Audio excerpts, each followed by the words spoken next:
All right. 1983 says specify the properties of a buffer solution, describe the components and the composition of an effective buffer solution. Okay. So let's start with part A. Specify the properties of a buffer solution. In other words, what does a buffer do? What does it do well, I should say? Yeah, so it reduces a large change in pH. Okay. So the pH will change, obviously, but it's not going to be like we're adding a strong acid or we're adding a strong base and we see the pH change by 2 or 3 pH points, if you want to call it that. But so it does help keep the pH within check, and I'm using finger quotes here. Okay. Describe the components and the composition of an effective buffer. So typically, what makes up a good buffer? So let me throw this at you. Would this be a good buffer? Hang on here. Let's go with NH4 and hydroxide. Would that be considered a good buffer? A great buffer? That buffer sucks. Why? Yeah, it has a strong in it. We never, ever have strong anything in there. So it's always a weak acid or a weak base, and it's common ion. Okay. So we talked about this yesterday, and it looks like we're going to talk about it again today. But this would be a good example of a good buffer. In other words, if we added hydrogen or hydroxide, this could handle it, either one of them, strong acid or a strong base. Okay.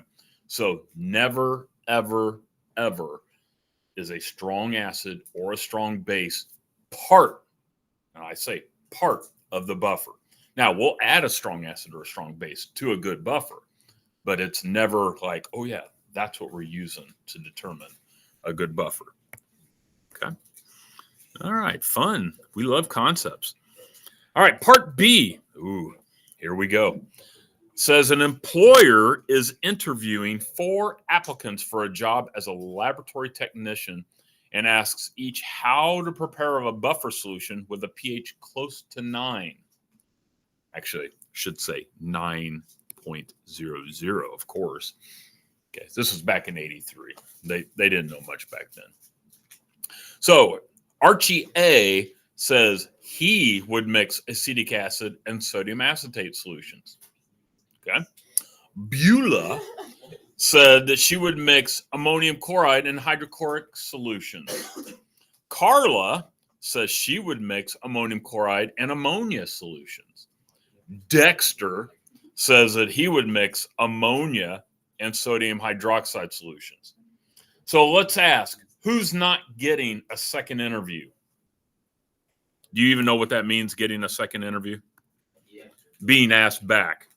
So who's not getting a second interview? Dexter is not getting a second interview. Who else? Beulah is not getting a second interview. Okay. Now, I wish that were a question. Why is Beulah and Dexter not getting a second interview? Yeah, so there's the strong base and there's the strong acid. So Beulah and Dexter obviously didn't watch the lecture videos. Silly children. Okay, so since Beulah and Dexter are out, let me make that a little thicker here.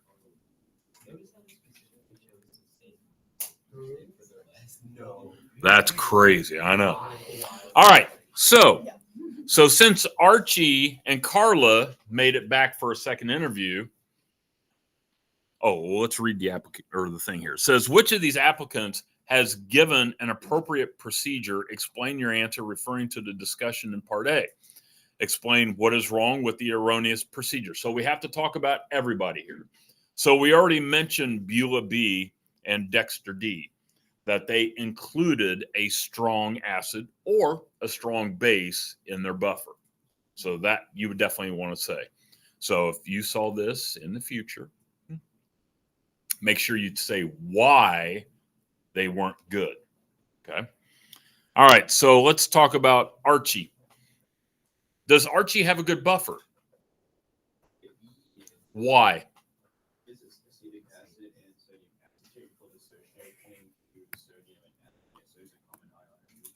Good. So we have acetic acid, 2H3O2, and we're not going to use sodium, but we definitely have a common ion. Okay. So Archie did well in creating a decent buffer. Okay. All right. Why is Carla good? Yeah, same thing. And we talked about it earlier with the ammonia. So we have the chloride doesn't do anything, but we have ammonium and we have NH3. Okay. Now, even though you wouldn't do any calculations, you are given a Ka value and a K. Oh, sorry. You're given Ka values for both the acetic acid, which is probably not so obvious since it's here. Acetic acid is 1.8 times 10 to the negative 5, whereas the ammonium is 5.6 times 10 to the negative 10. Okay. I think we kind of gave it away with yesterday's question. Do we remember what the concentration was? I'm sorry, not the concentration, but the pH when we had this situation, the ammonium and the ammonia? 9.22. You know, that probably wouldn't be a bad thing to have in the back of your mind when doing this. 9.22 is the pH when you have equal concentrations of that. Okay, just saying. And so, what do you think the acetic acid and the acetate would give us? It's actually 5.22. I think we did something like that yesterday. So, which of these is closest to 9? Carla. Carla gets the job.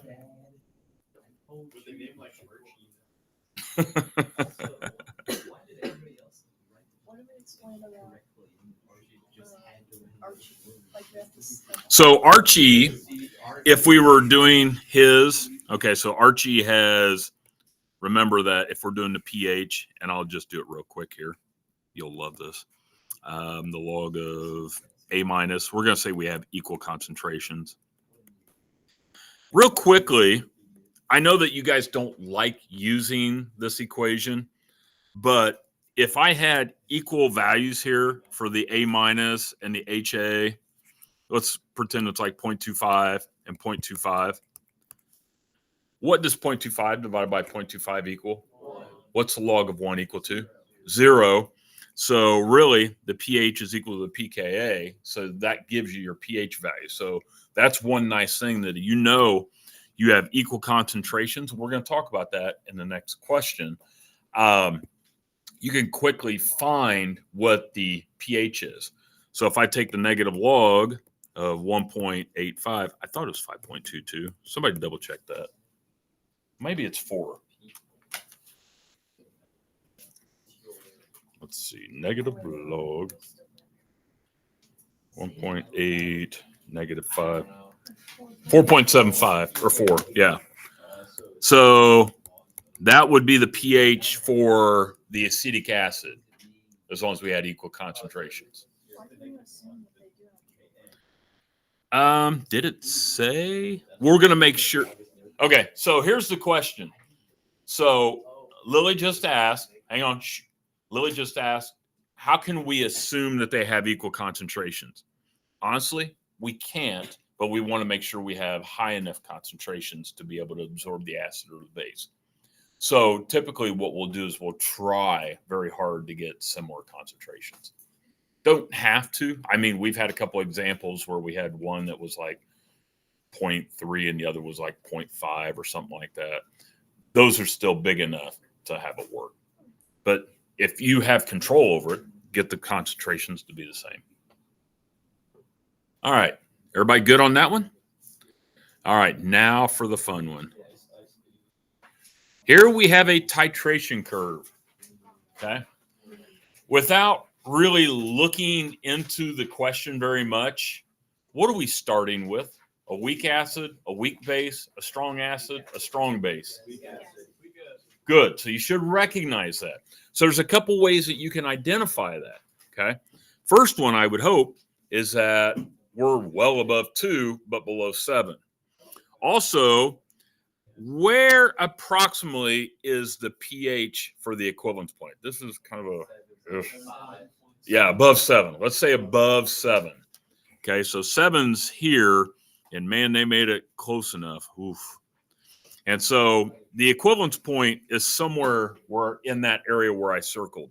There's just a point there. That doesn't mean it's the equivalence point, but we'll assume that's what they're trying to say it is. Okay.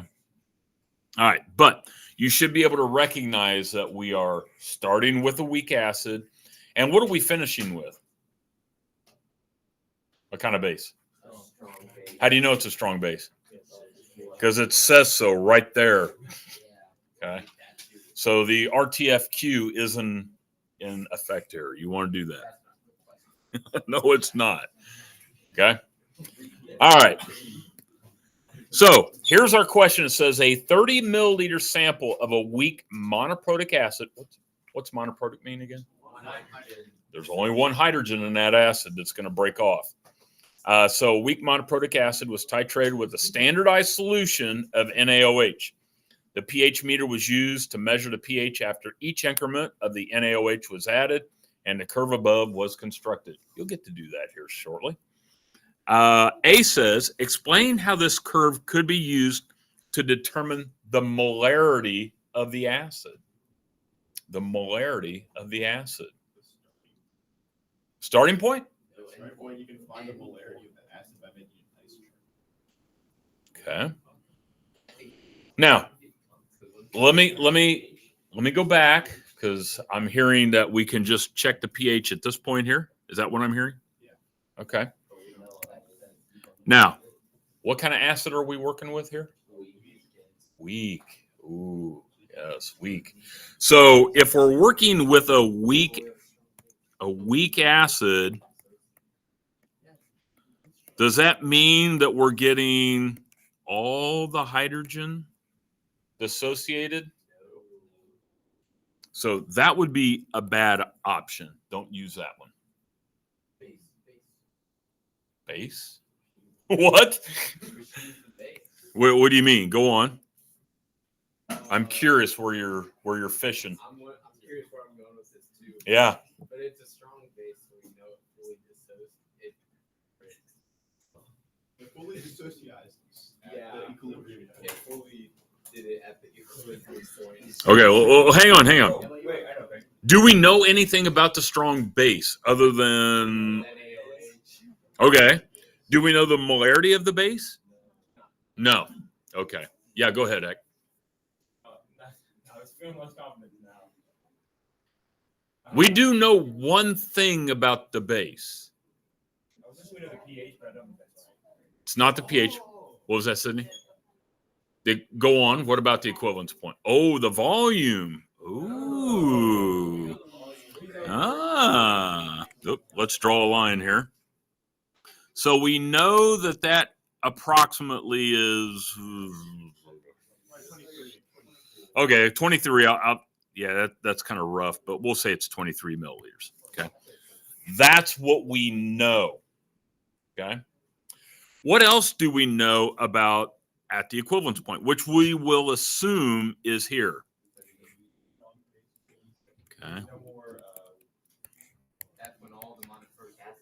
Okay. Okay, I like that. So the HA, not A, the HA equals 0.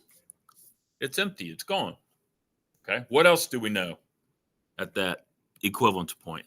There's also no base. There's what? Also no base. Okay. Technically, yeah.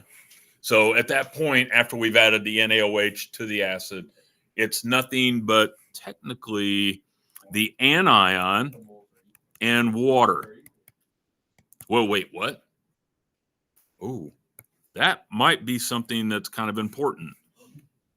Moles of what are equal? Oh, so we know both the acid moles at this point because we just found out how many of the. Now, normally we would know what the concentration of the NaOH is, but the question's not giving it to us. Okay. So if you know what volume you used of the base to get to the equivalence point, and obviously you would be given the molarity of the base. Duh. Okay. Then we now have the moles of our acid. What else do we know about the acid? Yes, sir. There we go. So that is how you would use the titration curve to determine the molarity. So you would look at the equivalence point, find out where you're at, and you wouldn't look at the pH. The pH is not going to help you. You're going to look at the volume of the NaOH that was needed to get to the equivalence point, because no silly Willy is going to be using an unknown molarity of the acid and an unknown molarity of the base. They're going to know 3 of the 4 variables. Okay. We know how much of the acid we have typically. Okay. And we know how much of the base we just added, and we also should know the concentration. Okay. Well done. Okay. So we would find the molarity. Again, molarity is, what are the units for molarity? Moles over liters. Good. Okay. Just wanted to double check that. All right. Part B. Okay. B says, explain how this curve could be used to determine the dissociation constant Ka of the weak monoprotic acid. I don't believe we've spoke about this yet. I don't know if I said it in a lecture video yet. So I probably should ask somebody who watches all the lecture videos. Yeah. Did I talk about it in any of the lecture videos? Probably not. I have an actual question. Oh, about what? So you were talking about the equivalent point. Would we have to assume something like that on the test? You would want to find out that volume as close as possible if you were really finding the molarity or the number of moles. Sorry, the number of moles. Okay. All right. So, all right, let's get back to that one statement that I said earlier on, where the pH is equal to the pKa. How we all love Henderson Hasselbalch. You really should. Okay. All right. So the anion over the weak acid. Okay. When did I say the pH is equal to pKa? When the concentration or the molarities of the anion and the HA are equal. Okay.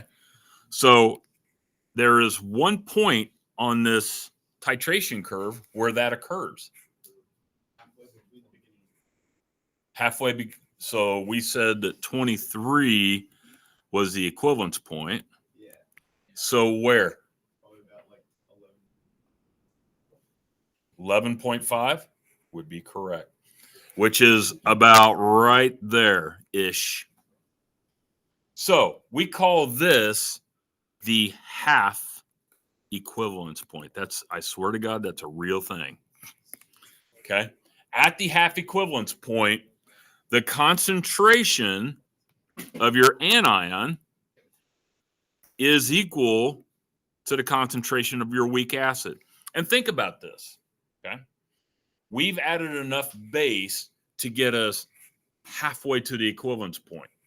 So when we start off with nothing but HA over here before we add any of the base, when we add the base, we're creating the anion, because what's happening? The hydrogen's being ripped off and it's forming water with the OH. So our generic equation looks like this. Actually, I'm going to write it like this. Plus our hydroxide.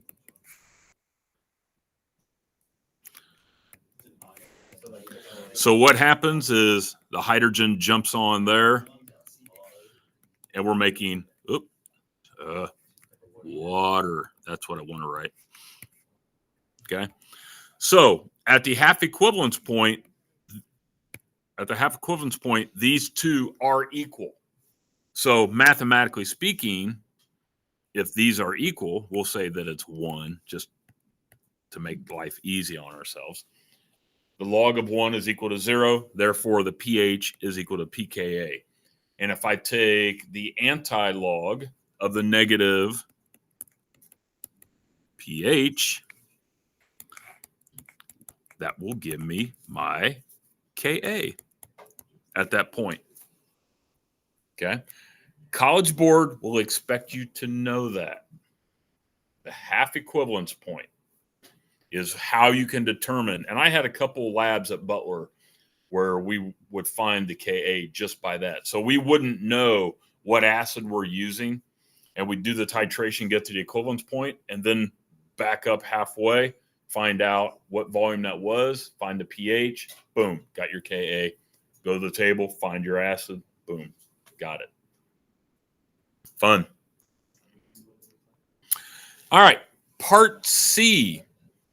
If you were to repeat the titration using an indicator in the acid to signal the endpoint, which of the following indicators would you select? Would you use methyl red, creosol red, or Alzarian yellow? The good news is you're never going to have to say any of these. Why? Oh, wait. Okay, yeah, good call. What does endpoint mean? Let's go there first. Oh my God, is it dead already? It's dead already.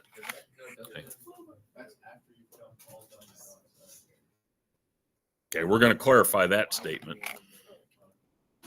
Okay, when you see the endpoint, what that's talking about is for our HA. So when are we at the end of our HA? At the equivalence point. Okay. That makes a little more sense because honestly, I could keep adding more and more base to my burette. Say like, oh, I ran out. I'm just going to add some more. How could that be the end point? The end point deals with the end of how much of the weak acid we have. So with that in mind, because I think we call it equivalence point, end point. I thought there was something else. I'll think about it. So which of these should we use? There we go. And why? There you go. So when you take the negative log of this, 1.0 times 10 to the negative 8, that gives me a pH that's equal to 8, which is closest to our equivalence point. Okay. Sometimes they'll throw it at you like this. Sometimes they'll give you the pKa. Just depends on how they're feeling that day. Okay, so be ready for either. Oh, baby, here we go. Part D. Sketch the titration curve that would result if the weak monoprotic acid were replaced by a strong monoprotic acid, such as HCl of the same molarity. Identify differences between this titration curve and the curve shown above. Okay. So we're going to add a strong acid. Let me erase all this garbage. Okay. So will we start at the same spot? Good. I'm going to use red here. So where should we start? Anywhere below 2. I'm just going to pick right there since that's below 2. Okay. We're using a strong monoprotic acid of the same molarity. So where will the endpoint / equivalence point now be? Okay. Should clarify. How much of the NaOH should we use? Why? What's equal in molarity? We don't know that. We know that the weak acid and the strong acid have the same molarity. Go ahead, Sydney. What? There it is. It's the same number of moles. So we're assuming the molarity for the NaOH has not changed. The molarity for the strong acid is the same as the molarity of the weak acid. So the one thing that we can assume is that our number of moles will be the same. So how much of the NaOH should I use? The same amount. So I should finish at approximately 23 mils. Okay. So I like the 7, so that'll bring it down a little bit. But should I do something like here? Let me, and don't draw when I'm drawing here. Should I do something like this? Wait a minute. Let's go. Hang on. Let's do this and go higher.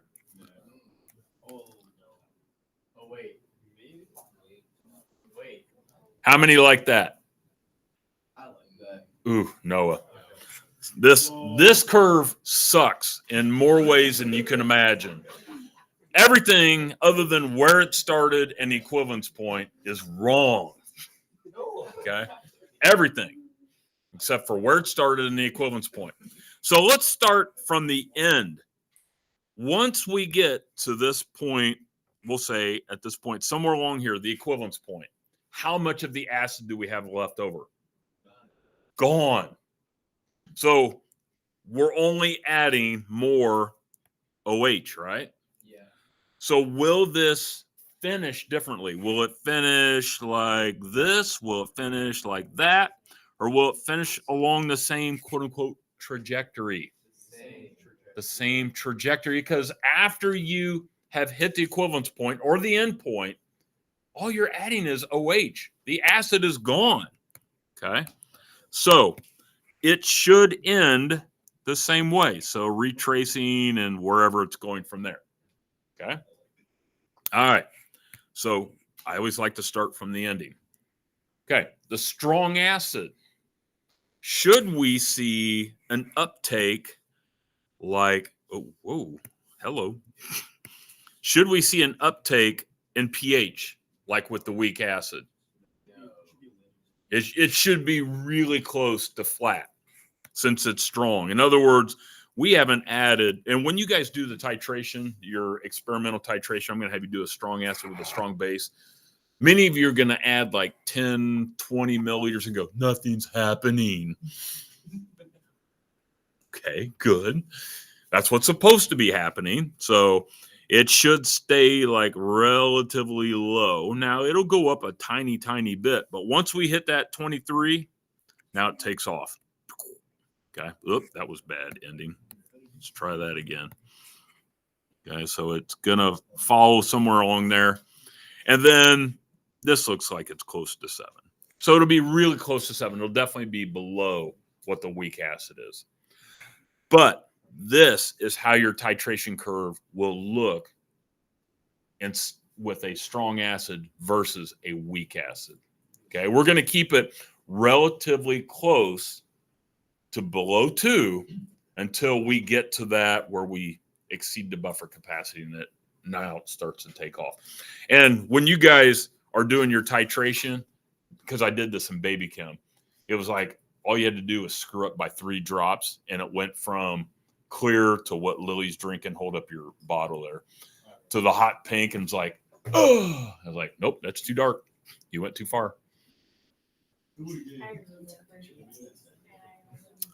Okay, so that is how we're going to have our strong acid versus our weak acid.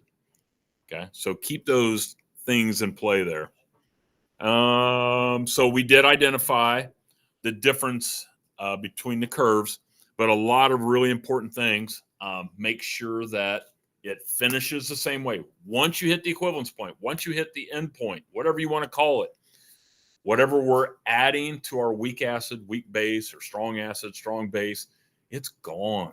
Okay. And we're only adding more of this. That's why the pH takes off either high pH or low pH, depending on if we're adding a strong acid or strong base.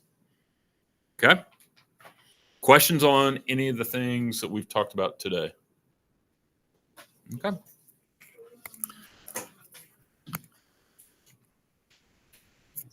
And great news, you guys were recorded.